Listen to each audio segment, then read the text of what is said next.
Alrighty, AP World, we're gonna work our way through the rest of this unit, and I'm gonna see if I can get it done here in about the 30-minute time period. Okay, we got two regions to cover. We got Africa, and then we finish up with Europe.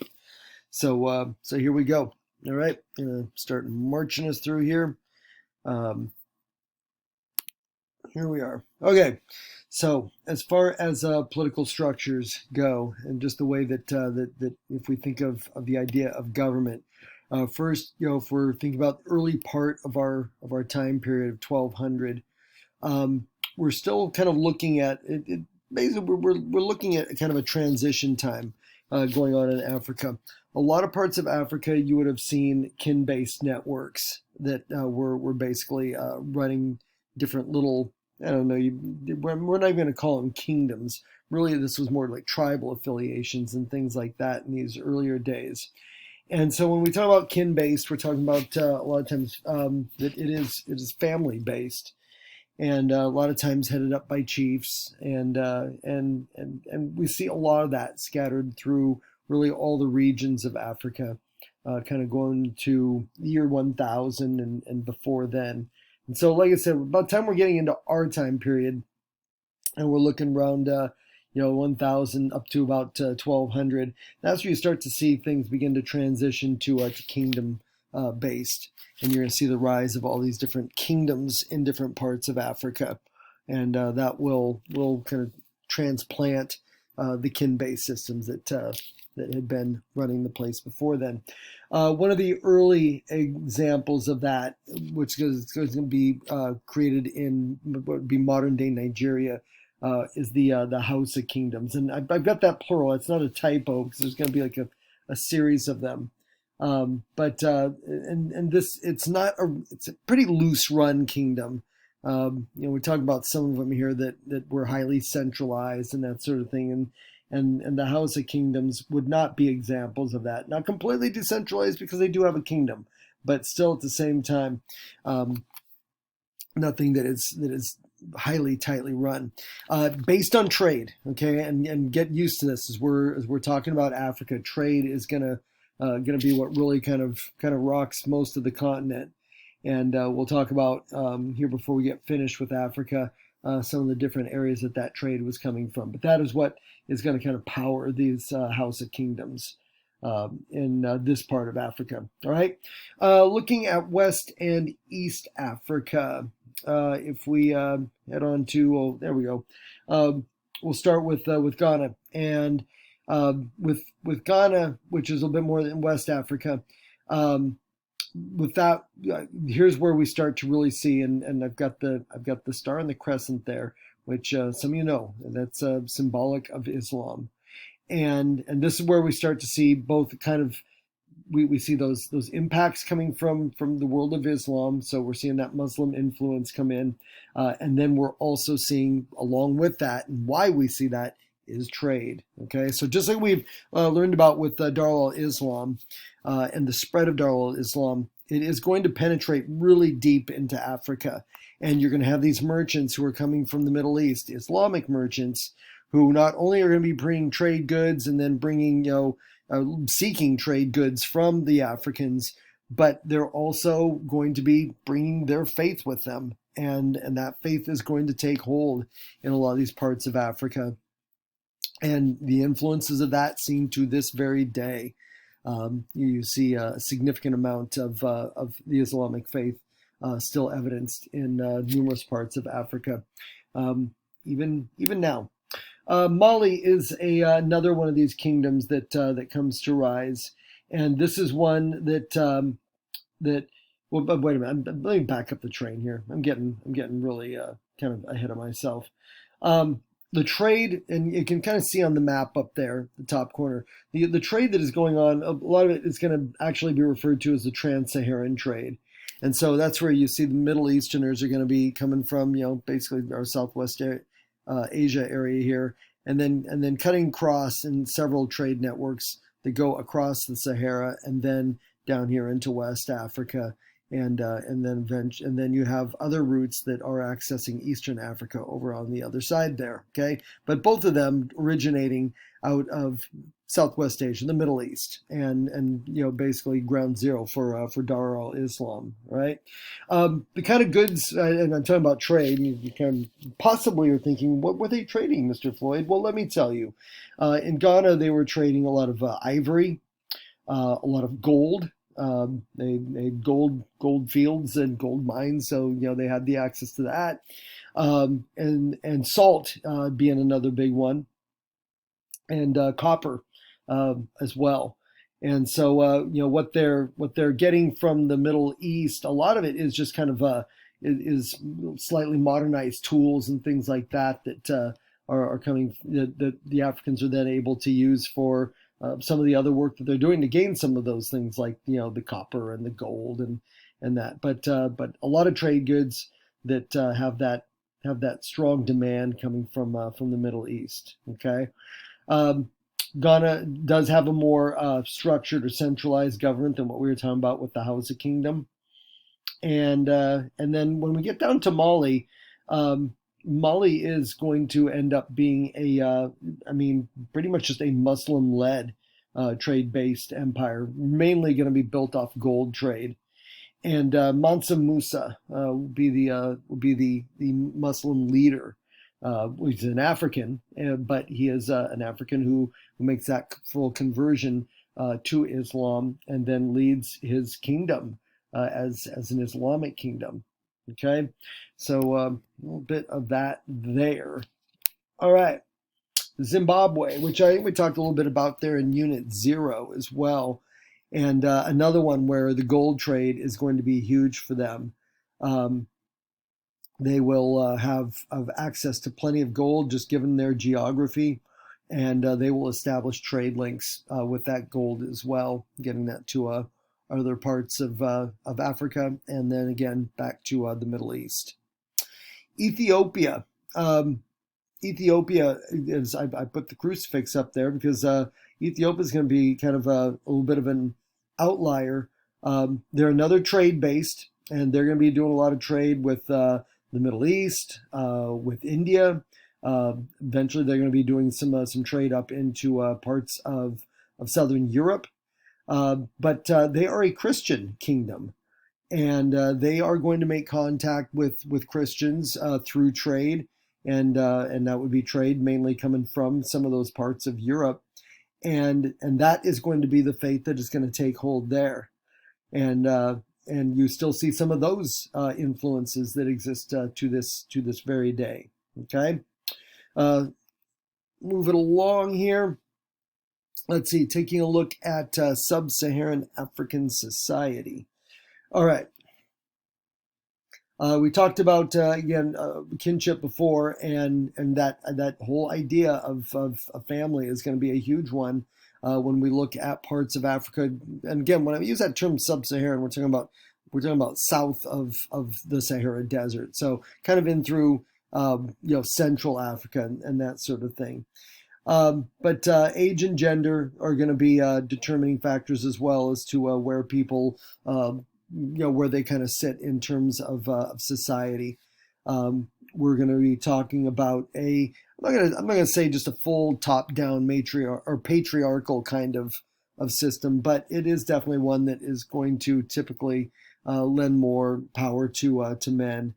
And then let's see here, gender roles.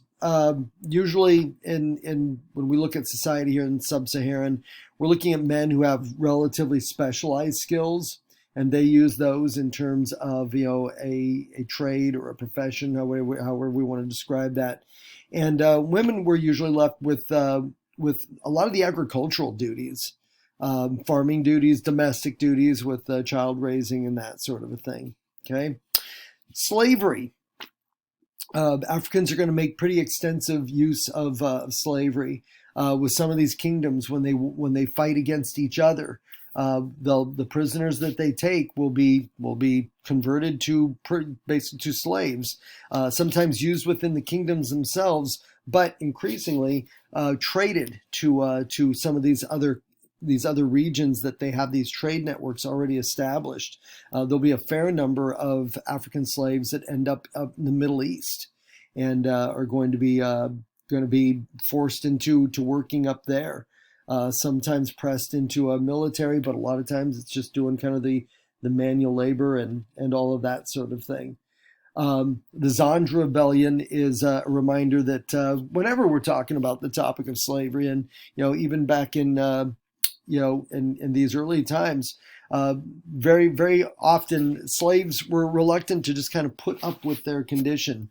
And the Zandra Rebellion was a uprising of slaves in the Middle East who had been transported to the Middle East, and a rebellion that was short-lived in terms of its success.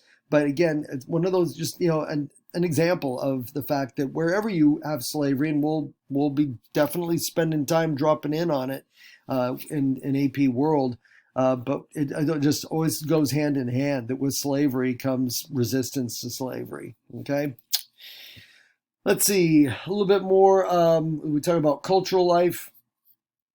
Here we go. As far as religion, a lot of when we get into sub-Saharan, so we're there beyond these parts of Africa that have these outside influences.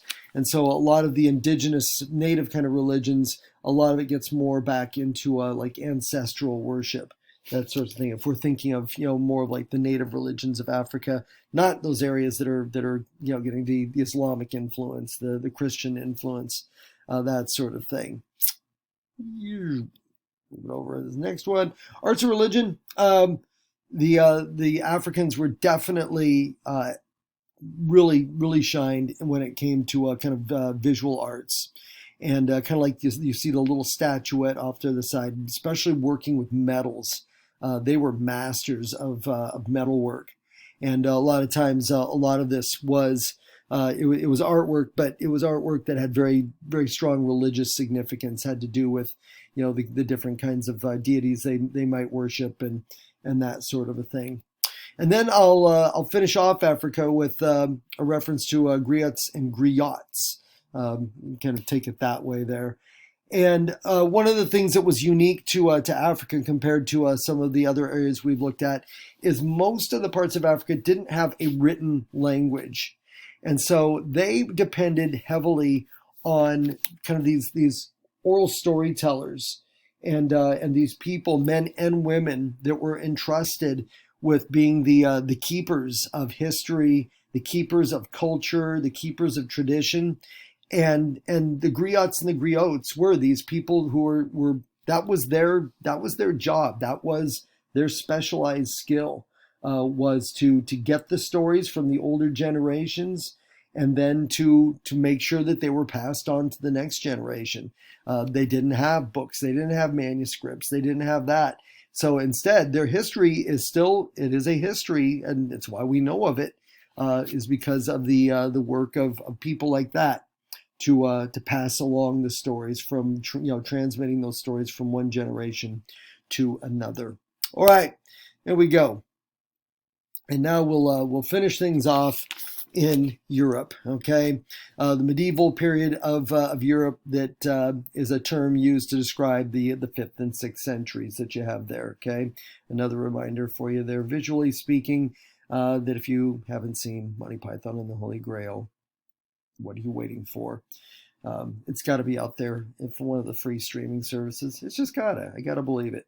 All right, so what's going on in trade? Well, actually, when we talk about the medieval period in Europe, man, it's kind of going into kind of slightly darker times. We see trade decline, and a lot of this is just going to have to do with a lot of other issues that are going on. We're seeing, after an attempt at kind of centralizing with Charlemagne and all of that, centralizing power in Europe, it begins to decentralize again, and you're going to end up with a little bit more of the idea of different parts of Europe warring against each other, conflict, and that's going to have a negative drain on trade, as countries, instead of having these cooperative relationships and that sort of thing, now are going to be in conflict with one another. It's going to have a negative impact on intellectual life as conflict begins to create basically cultural, and economic crisis. People, when they are too focused on just basic survival, kind of the greater thoughts and all that become very much secondary when you are just thinking about how you're going to make it to, the next day. And so, yeah, we do see this decline in intellectual life. And a reference down there to Dumb and Dumber. A good movie, but nowhere near as good as, Monty Python and the Holy Grail. All right. Well, there we go. Government decentralizes, and that's where we end up with feudalism really kind of taking hold in Europe during this time frame of medieval Europe. And you've got your big representation over there, and if you want to do some kind of simplified version of that in your notebook, you can. But this concept that feudalism really is going to be what takes the place of an attempt at centralized government. You're going to have the rise of all of these little kingdoms once again, splitting off all over in different parts of Europe, and these kings who have control of just small areas of territory, and then fighting against each other to try to increase the space that they have. And so you've got all your people from the kings down there to the knights, who are fighting to protect the king in exchange for usually land that's given to them and titles. You've got peasants and serfs down there at the bottom that are doing a lot of the the actual grunt work, that sort of a thing. Okay.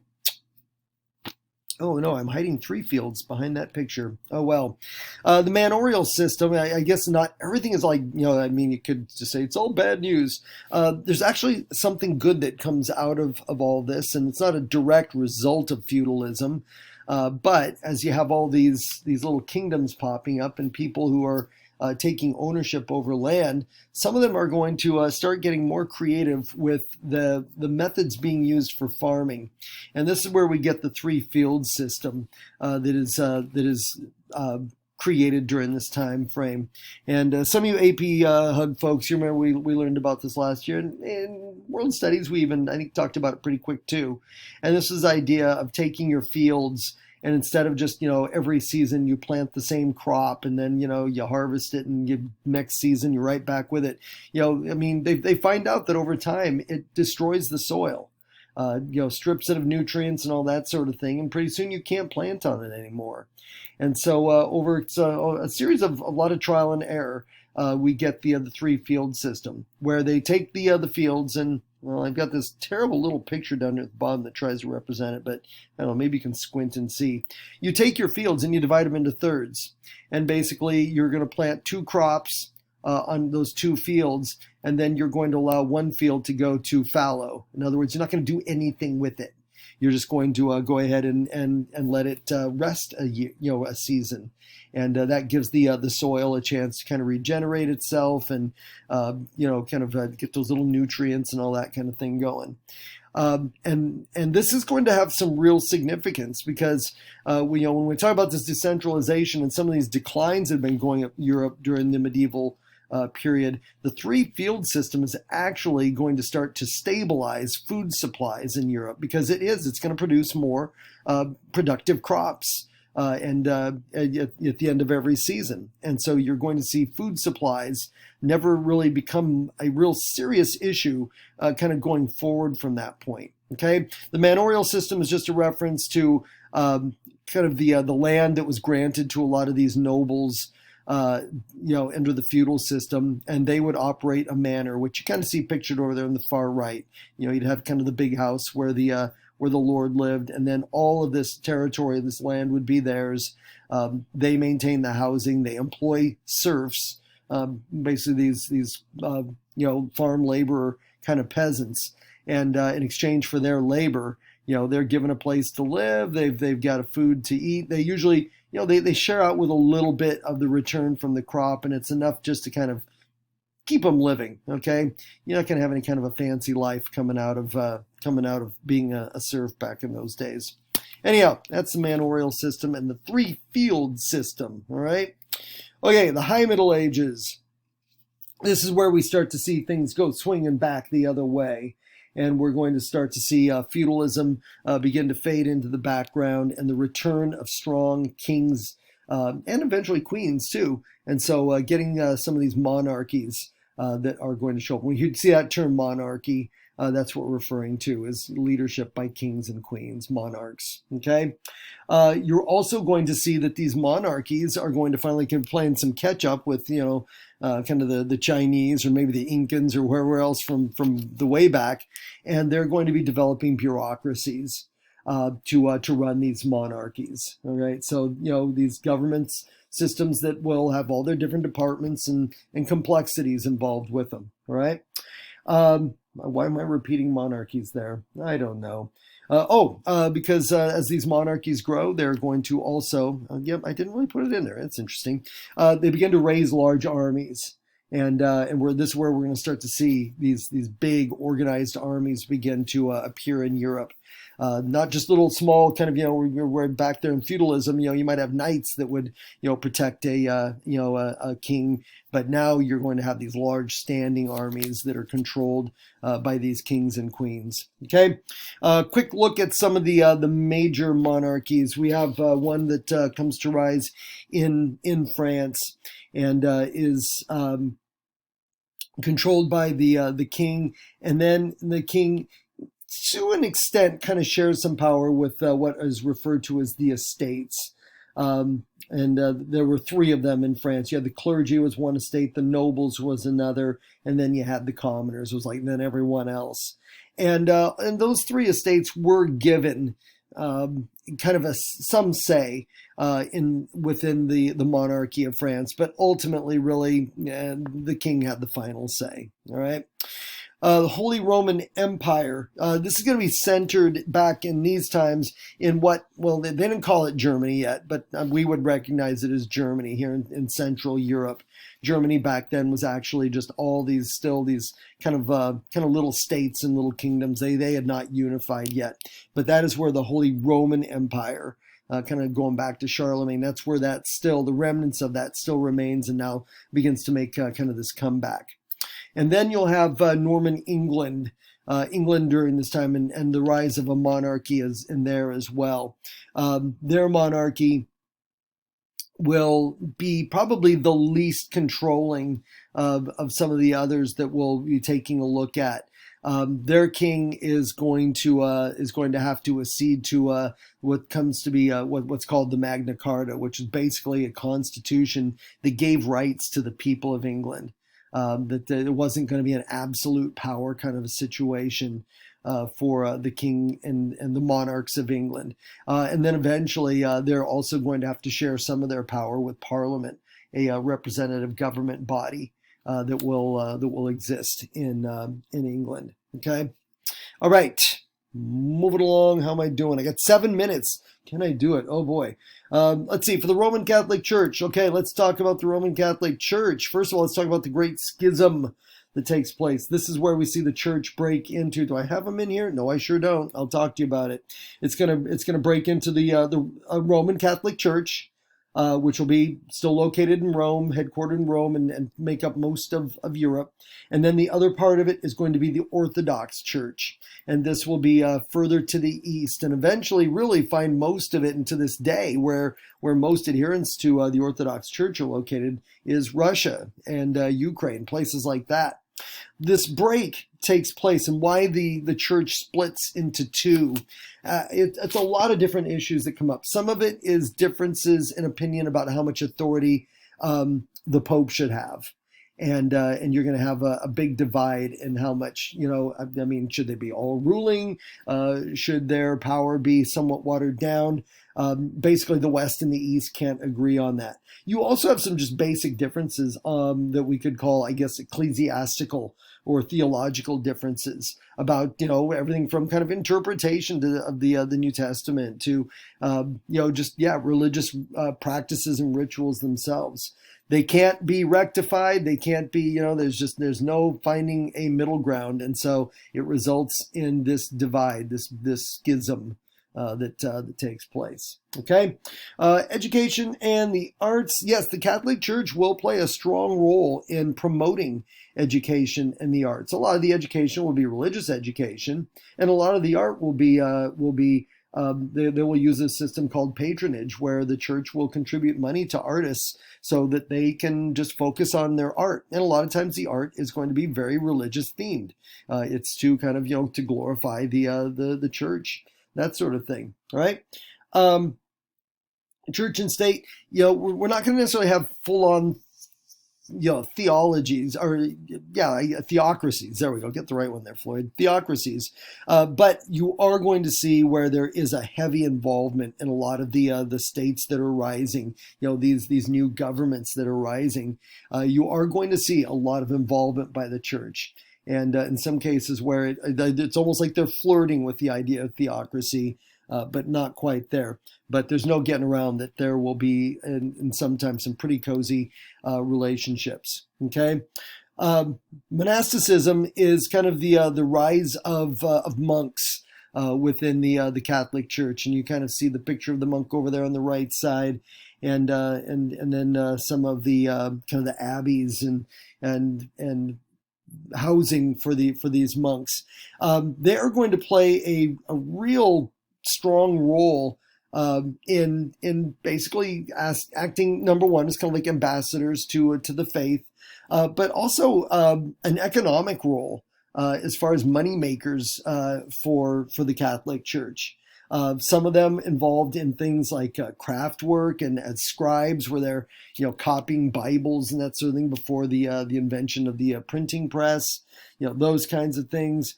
They are going to do everything from that to, some of them, they're involved in brewing, things that can be used to make money, that then can be used as financing the activities of the church. And then, of course, there's just the religious mission that monks, who kind of usually a lot of times take this, kind of like this vow to kind of isolate themselves from the rest of society and just focus on their faith and focus on these skills that they produce. As the church moves along here in time, we're definitely going to get the rise of a lot of corruption within the Catholic Church. We're going to have the idea of the selling of indulgences, where you're going to have some priest that, if someone comes to him and says, I've committed these terrible sins, a priest will say, hey, I can get you forgiveness for that. I just need you to, we're going to need a financial contribution. Basically, you're paying for forgiveness, that sort of a thing. And as people start to hear these kind of, it doesn't stay secret for long, and it begins to, it taints the reputation of the church. It's going to be corruption like that, and people who basically buying positions within the Catholic Church. Where just money is playing more and more of a role in what's supposed to be about faith and, a relationship with God. And so there's going to be a pushback against it, and what will end up being called the Protestant Reformation. And it is a kind of like a nonviolent uprising against the corruption, led by the guy you see over there, Martin Luther, who will end up being the guy who goes and nails his 95 theses, pretty much his 95 complaints with the Catholic Church, to the door of his local Catholic Church, and breaks officially with the Catholic Church, and eventually a new faith, Protestantism, will be born out of it. Okay, but that's where it comes from, as kind of this pushback against what is seen as this corruption in the church. More on that coming later, okay? All right, Christian Crusades. So basically, this is going to take place about 1095 to kind of in the 1200s. Basic motivation is going to be that the Holy Lands, Jerusalem, and that area has fallen under the control of Dar al-Islam. It's under Islamic control, and this is Europeans wanting to take it back for Christianity. It's going to be a call that comes from the Pope himself to organize into armies and march down to the Middle East. But there'll also be some other kind of, it's kind of like you got the stated reason for the Crusades, and then you got your ulterior motives. One of them is also, we're seeing a lot of challenges going on during this time to the political order. We're seeing the breakdown of feudalism and then the rise of kingdoms and, these monarchs. You got a lot going on. And then you have a Catholic Church that's also get right down to it. They are under pressure. They are under attack. And so some of this is kind of some, to distract from some of the political upheaval that is going on. Okay. And it's kind of like, hey, let's focus on this and not focus on some of the other issues that we have going on. And then, there is also definitely an economic motivation. Europe believes that if they can dominate the Middle East, that will open up trade routes back to Asia that they will then be able to have full control over and be able to, basically get cheaper trade goods and a more reliable flow of trade goods into Europe. So you got these other things that are going on as well. All right. The Crusades end up being a series of crusades, 1099 technically to about 1204. There you go. But no, they end up failing in the end. Back and forth. Some of the Crusades are successful, and then the Muslims take it back, and then the Christians have it. But when it's all said and done, when it's all over, then it's going to be all about the Muslims winning. When it's all over, they will still have control over the Middle East. All right, and will also create a long-lasting legacy of a lot of conflict and suspicion and just ill will between Christianity and Islam. All right, let's see here. Gonna jump on this. Yeah, I'm over 30 minutes. Oh well, what am I gonna do? Just kind of where we are here. Economic and social change. Talked to you about Marco Polo, European who travels extensively over to Asia, meets the Chinese emperor and writes extensively about all this, and it gets published and it really sparks a lot of further interest in Asia. We also see during our time frame here, especially as we're getting later into our time frame, we see the first appearance of a middle class beginning to appear in Europe. And this is something that's going to point to the growing power of Europe, that you have this middle class. This is something we haven't seen too much of anywhere else. These people that, whether they are professional, whether they are artisans, but they aren't down at that level where it's just a hand-to-mouth existence. They're people who live a comfortable life, and they are going to empower a lot of the economies of these monarchs and the kingdoms that they have.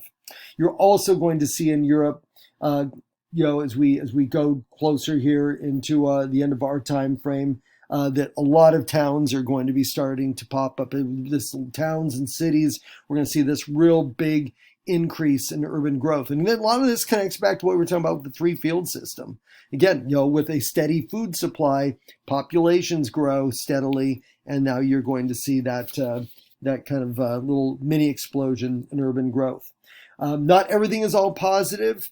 One of the things that will make an appearance and will kind of be always in the background going forward from here is anti-Semitism.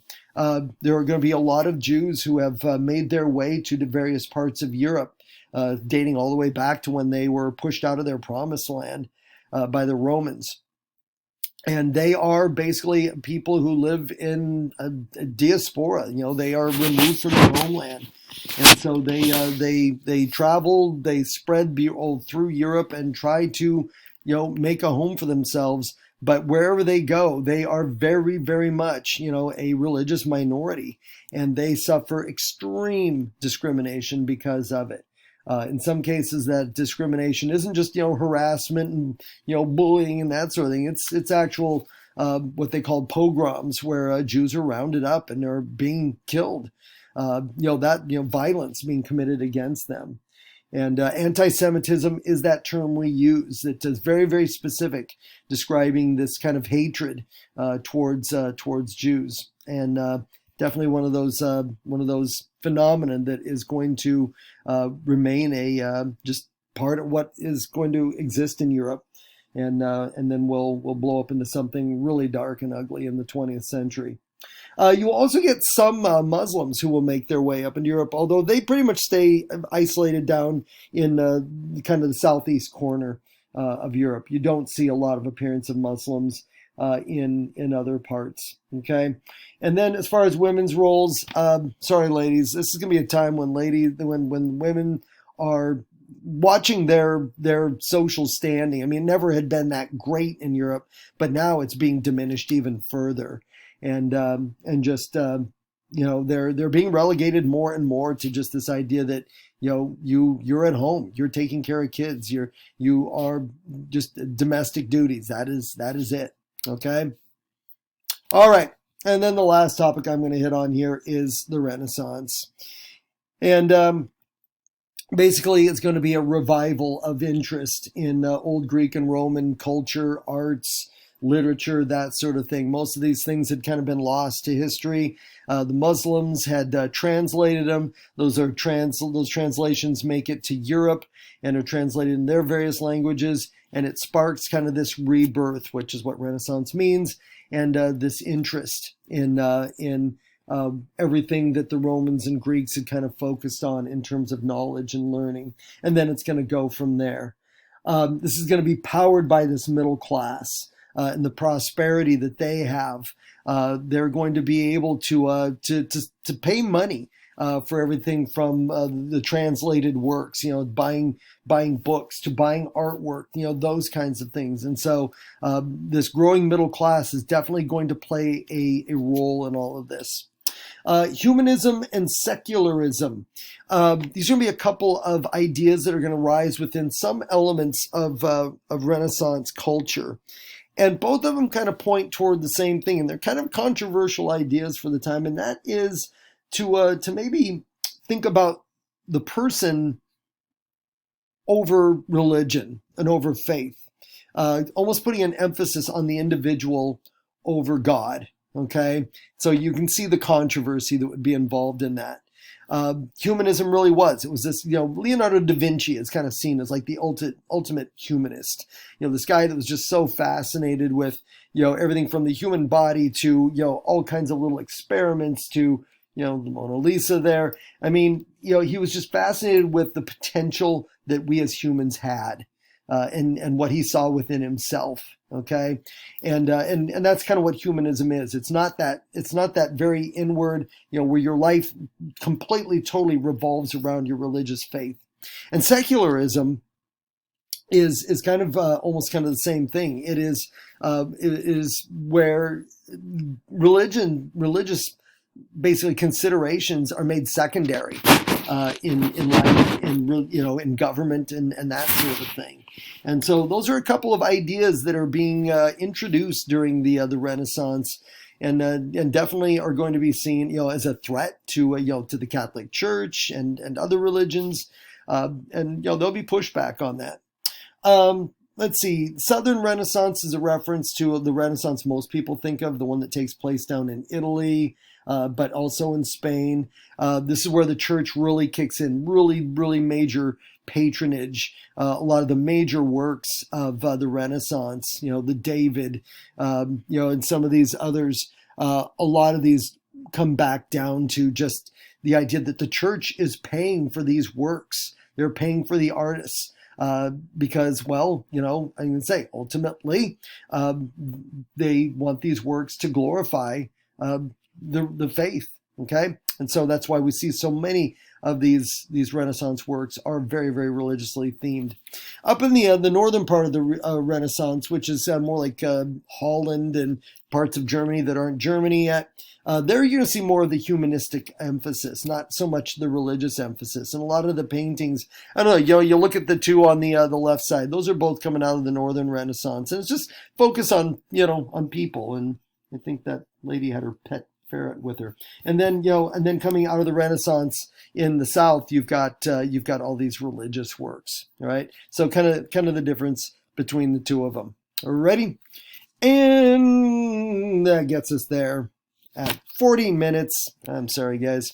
But hey, the good news is you're doing this on your own, and so maybe you took some breaks somewhere in the middle. But that finally gets us to the end of Unit 1. You've got it, okay? And you can make sure and have these notes ready to be turned in on our upcoming test date. All right? Thanks, and see you in class.